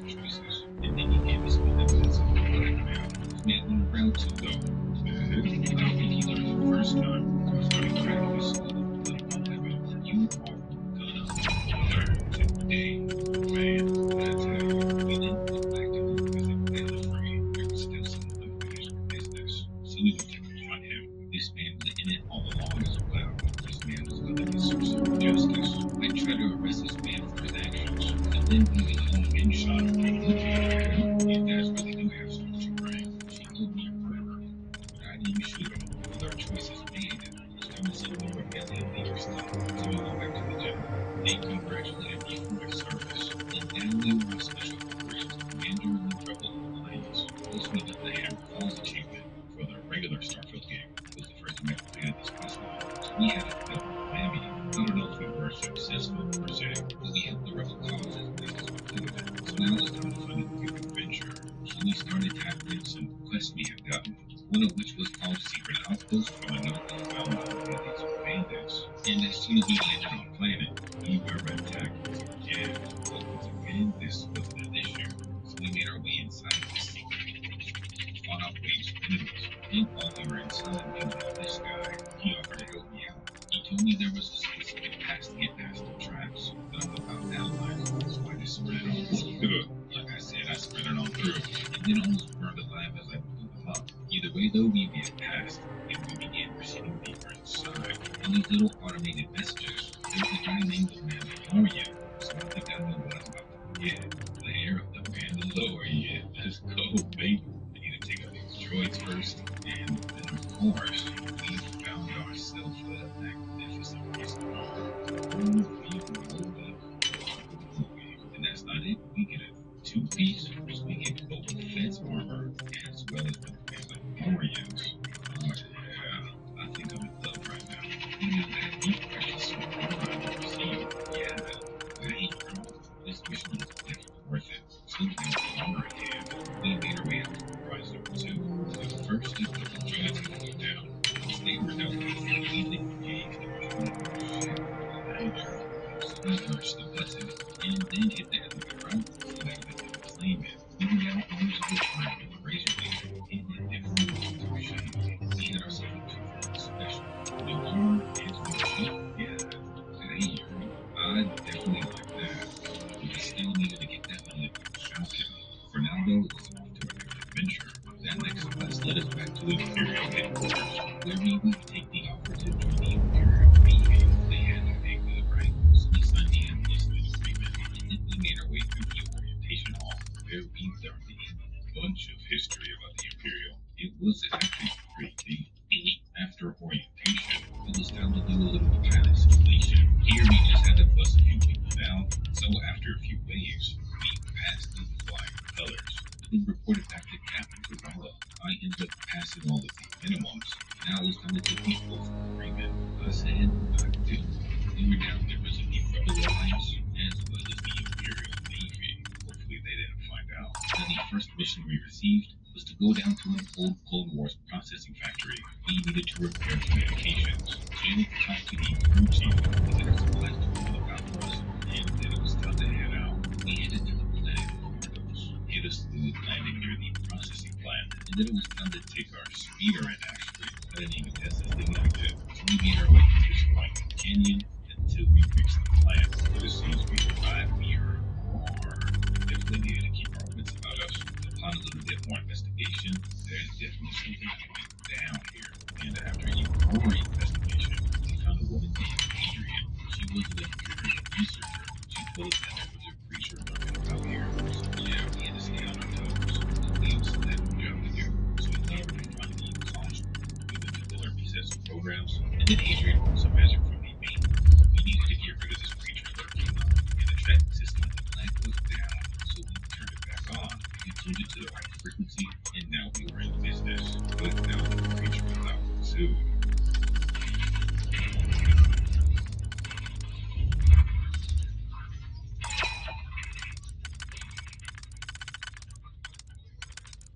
We had to take this man out. So we took the high ground like Obi, and our blast was actually doing some significant damage. We took this man out easily. We took a little sample from this man, and man, that's nasty. And then we brought the sample back to Hadrian. With the area now safe, we got the comms up and running, as well as tested this sample creature. We didn't have the resources to properly do it though, so we reported back to the commander. We gave him the news as well as a potential theory. We got some nice hazard pay, and now we were sent off to go and find someone who could potentially help us. So we headed back to the spaceport.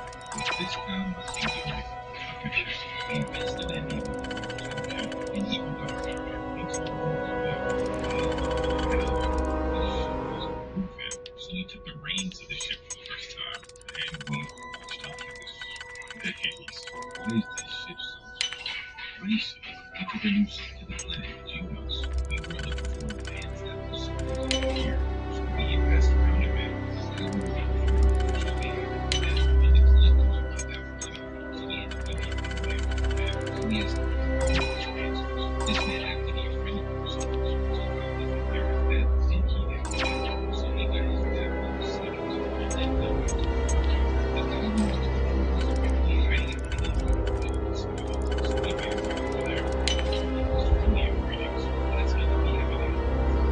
So we took a few waves to the first camp, and then we were inside the warehouse, which was placed in by various scavengers. So we made it to some sort of secret access area. Here is where we found the man we were looking for. We told him about his colony and the tissue sample, and at first he was hesitant, but we put on some of that good old charm, and eventually convinced him. Finally got the tissue samples looked at, and that luckily appeared to be Adrian, with all of his own resources worked up. Then we did agree to hire guns, and we could go find some special creatures in the lab. Well, in the middle of the night, we were sneaking around the spaceport. We were being attacked by that same creature. Yeah, damn.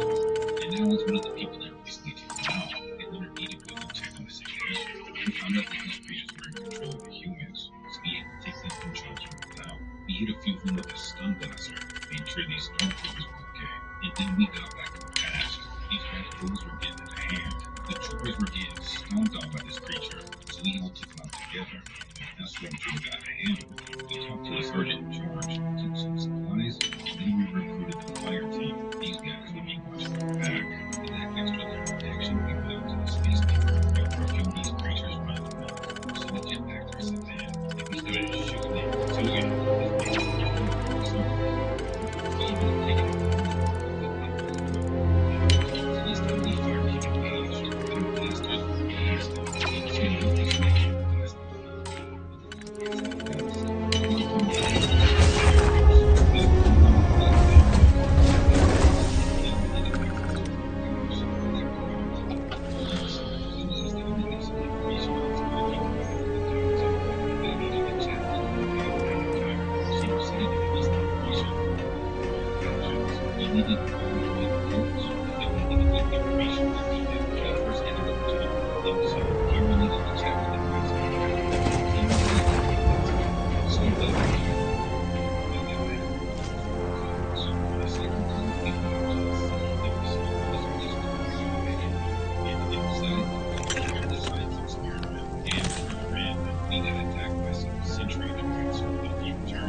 And of course, if you ask Mannequin, we need to treat your personal police now. I don't need upgrade security. These droids are playing. Look, eventually, we made it to Arma. He passed over when we were wrong. Thank you, he gave me this info. We just have to do and hey,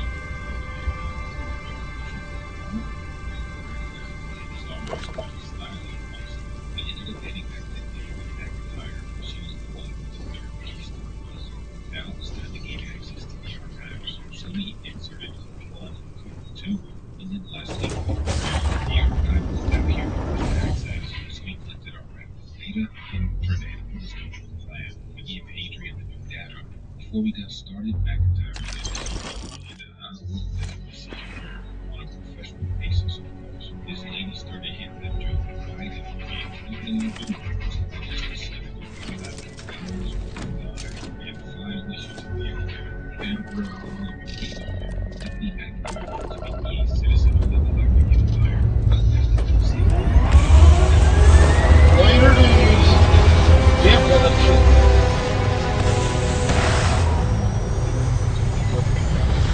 But you guys have a pilot again. We're out doing whatever outside shit. Orbital insertion completed.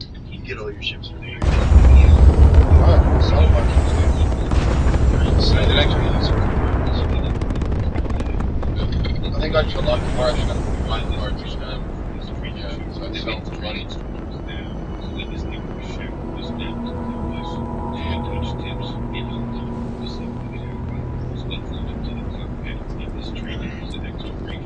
Some better guns on this machine. Actually, it was medicine, but this she was having a seizure. She gave us another equipment. Make a calculation. She told me it was safe now. I don't know, it's time to get back to business though. Damn, when you look at the cockpit, this thing is legit. We then docked at the airlock space station. Let's see what happened.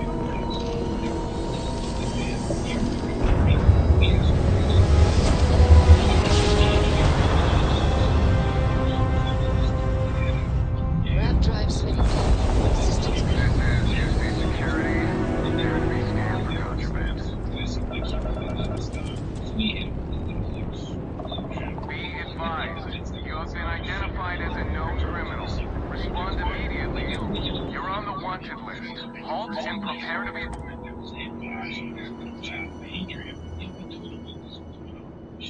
Copy that. Stay on... We were working on something to exterminate these raccoons. She helped me pinpoint this Kaiser that I was supposed to be looking for. So now it was time to go to Planet Nera. The folk here weren't too friendly, and these guys were armed pretty good. We were a little bit better though. We took out these fools with pleasure. We then made After our way that over business to the in the salvage terminal. yard. We needed to Oh, Captain. So we asked around about You wouldn't be here about the job. general direction. So we went in checked that You out. did, huh? Creatures called But here you are. But we're So not. we blasted a few of Long. those as well. We ended up finding Kaiser. All right, Captain. No mind-altering thermals and explosions. Your first assignment, there was a package. So we acquired the Black's house and returned back to Kaiser. This man was now powered See you up. later. And as a cool robot, this man had a pre-existing mission though. So before he could set out with me, we needed to complete his previous task. I was definitely down for that. So we both set off, and we started blasting on the ops. So we took out these bad people. Then we helped complete Kaiser's operation. Once that was complete, we headed back to the research lab. These two good guys were active and running. And now I was with Adrian. She was walking me through potential ways we could get rid of the raccoons. She had two plans, and she wanted me to pick. So we dished it out. How that plan was done, we needed to clear the way. We needed to go back to the core site. Hi there. Thanks for stopping. I can take care of you. They didn't have anything that would really help us out. Oh, please, take a look. TV system and landed at the Imperial outpost here. Here it looked like the soldiers were in the trenches. And after the briefing, yeah, this place had a raccoon infestation. It was our job to clear it out. First though, we needed to gear up. So we picked up a bunch of Baka injectors, a bunch of ammo, some Shadow Trooper armor, okay? And now we were looking fresh once again. The freshness just doesn't stop, huh? Dang, the raccoons even almost made it inside here. Now that we were all suited up, it was time to stay locked and loaded. We were gonna need to stay on our toes for this one. We were gonna need these samples if we were gonna be able to wipe these guys out. So we got to work right away, blasting these dudes. With these new weapons we picked up though, these guys stood zero chances. We cleared out this first area real quick, so we moved on further in. And then we had some stealthy ones. Hey yo, they definitely still got blasted though. We searched various containers in the shipping yard, looking for any samples we could find. And after searching them all, we got reports of even more samples we could collect. But we needed to get to the spaceport, so we moseyed on over, this time to the underground route. Here we saw that flame heat leech turn into a full-on raccoon. Hey yo, all the pieces of the puzzle were connected. We couldn't let that thing escape though. So we followed it into the next room and started blasting. That man's dead. We still needed to get to the spaceport though, so we restored some power, and now we could finally move forward. The sample was somewhere here, and soon enough it showed itself. And that thing was big. The whole team started shooting this thing, and then I took it out with one shot. Yo, this weapon was powerful, dude. We grabbed the sample, inserted it inside of Kaiser, and that was mission complete. We rendezvoused back in the outpost, had ourselves a little debriefing. It was time to visit our special projects man again. We told him what we found, and how we knew he was involved in it. But now it's time to talk to Hadrian and the dog.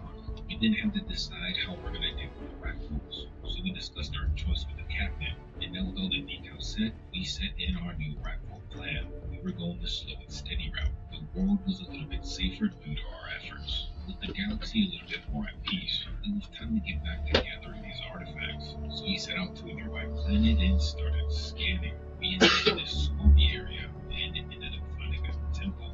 Inside this chamber, there was a dude guarding the chamber, so we blasted that man's down. The power temple was now ours. We now had access to the floors. We were now like... You let me get all the way that far. Well, I didn't know what you were about to do. Angor, Miriam. I'm trying not to assume that you're... Oh my god! Oh.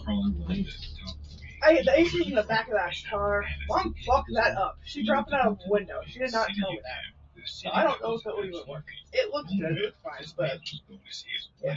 After the little spousal dispute, we needed to do a little investigation. So we headed on over to the Alright. So we got the AC. It's in the back of the truck. I don't have... I couldn't find the screen. She did something with it. Well, I got plenty of cardboard. Yeah, it's okay. Plus, cardboard out that window. We'll help with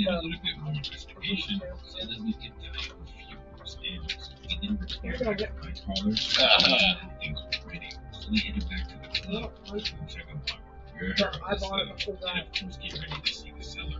First we had to find them out. I started asking around until we found them. So then we headed to the meeting room. So we did a little negotiation. Then I ended up getting a candy bar. And damn, that was What? really suited up. Yeah, that's just a candy bar. We tried to exit. We were confronted by this man. Yes. So I tried to work on my persuasion. So we went looking at this man. I was trying to. So when it failed, we had to take him out. What the hell is that for? What? That's cool though.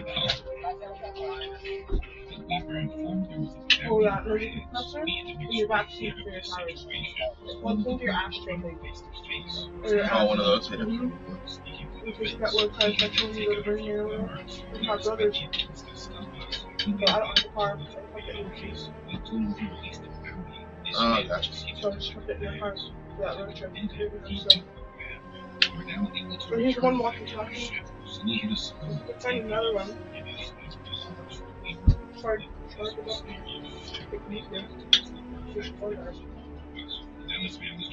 Yeah, there's no service. Yeah, it's just walkie-talkie. I didn't know there was no service, though. I just always, my phone's always dead. Everywhere I go, so walkie-talkie. This is a beeper, dog. A pager? Yeah. Like, oh shit, someone's trying to get a hold of me. Like, are you a doctor? Are you not even a cop or something? Yep. And my beer. I'm gonna go take one heart surgery. Oh damn it! Yeah, I got a more emergency tracheotomy. What? I didn't know I had another pop right there. Oh. Just grab another one from mom. Oh, and a propel. I'm sorry. Here we enter another cave and found ourselves another piece of the artifact. We then headed to our next destination, where there was actually a little bit in there a little bit ago, but too bad for them though. William Falcon was attacking some heat. We blew both of them up. We then searched the planet for our next artifact. We ended up finding this temple. We actually gained a new force power. We were getting juiced up because now we had access to the force dash. Yeah, like that. We then headed to our next planet to find That's good. I didn't know it was a fucking candy bar. I almost broke my tooth off. We then headed off to the next planet to find one. That's an ice cream. We found the temple. It was so so now it's time to head back to the quick ice cream is just one bar. With that now complete, Is it an ice cream head? Oh. Well, someone's an idiot. We didn't put it in there. Yeah, that really just broke my tooth. That would have been So am I. We're not weak. We're good about it.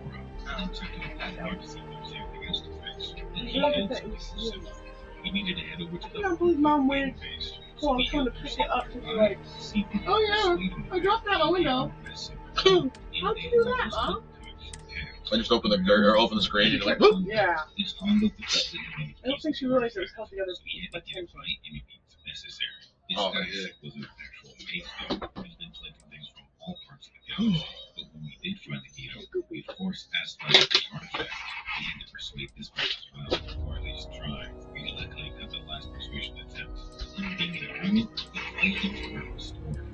artifact was in sight, and that was ours. But then this man tried to shoot me as soon as I took it. If he didn't want to die, I told him to stand down. He agreed to do the right thing. So now we left the ship before he changed his mind. We had to securely undock, and then return back to the launch, and then added another piece to the collection. And now something was going on with the lab. The lab was being attacked or something. One of those force-wielding entities was killing our friends. I decided to stay and guard the artifacts. We worked too hard to secure these things. Then we heard Walter cry out. Walt's his man on the second floor by himself. Bro, you good? I probably got punched in the face. Damn. Gotcha, dog. Took out this force man. But then we regrouped with the rest of the members. It was time to escape the launch. So guys, built to butt. Let's move. So we can exit to the other city. But we were all trying to make our escape. Of course, the word of all these guys waiting for us. But of course, we surprised us. We ended up quick. We're sitting in the belt. We stormtroopers just standing by. They didn't help me. We made it to the spaceport though. And now the stormtroopers are helping out. This assassin was going hard. Fortunately, with our combined effort, we took them out. So we had to keep moving. Even more showed up, but we all made it safely to the ship. It was time to go check PI. We left there in light speed. It got smooth touch our tips. And then we go check out the crew here. Sam, they were thinking, damn, these guys went too far. Sarah was left to carry the crew. We had to check on everybody else. I was still alive. My girl Andrea, she's still alive too. Thank goodness. And then Vera too, the artifacts weren't safe at the launch anymore. Nor were they safe for AI. We now needed to destroy the mothership. So we built a little addition on our ship. The artifact would most definitely be our security medium. Then we headed back to the launch. Now once inside the launch, we had a group meeting to come up with a plan.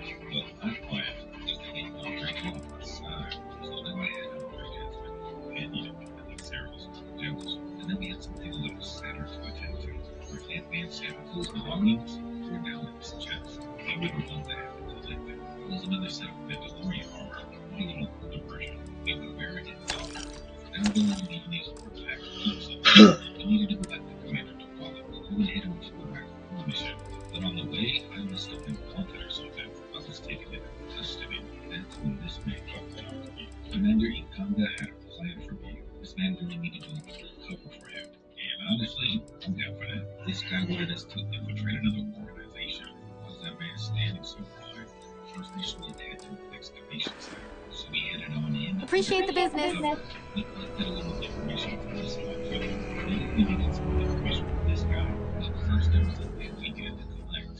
Some of all these people were feds. Well, honestly, I was dead too. Damn, I get it. So we turned to the head of the government. But come to the understand, it's not the only way to do it. We waited to get our ship. Well, this gunner wasn't in the big wigs anyway. He was a first-class citizen. So then this man finally set up the meeting. And we have to make contact. This time they think Oh, I accidentally shot my gun. but of course, before they let us touch tips, we needed to A little bit. dispose of somebody.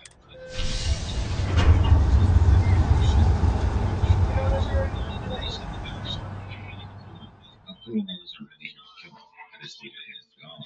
So as long as he turned himself in, I was faithful enough. So we traveled back to the shadow to the ship. Told him that first time we had.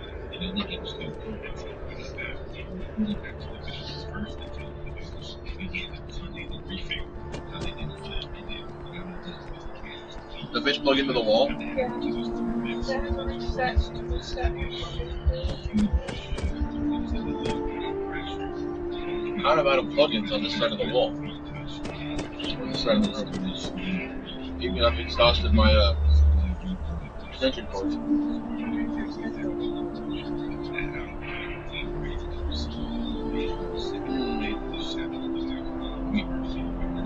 Think about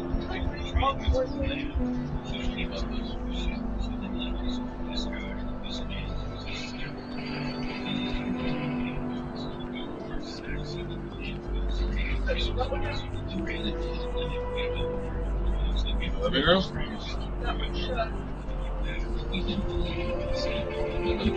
Front window into living room?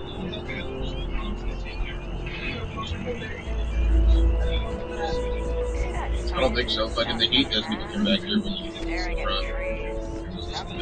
It literally stops in the kitchen. I have this feeling it's going to stop in the hallway. No, I was waiting.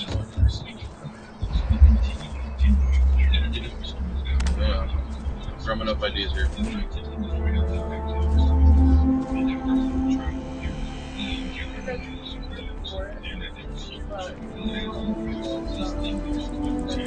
That window's fucking huge too. Yeah.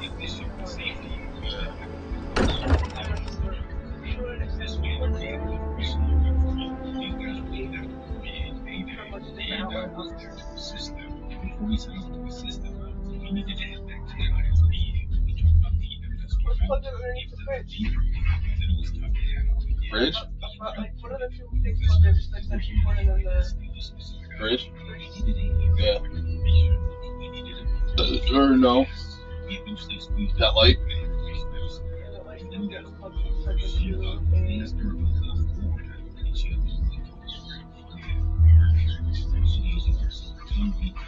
I was talking about redoing all these cords and wires anyway, so.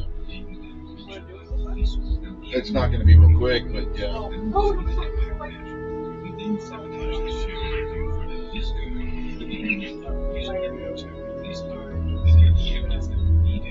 We needed to take the ship and head over to the Imperial Bank. This guy, we already knew this was the same. So we went in with our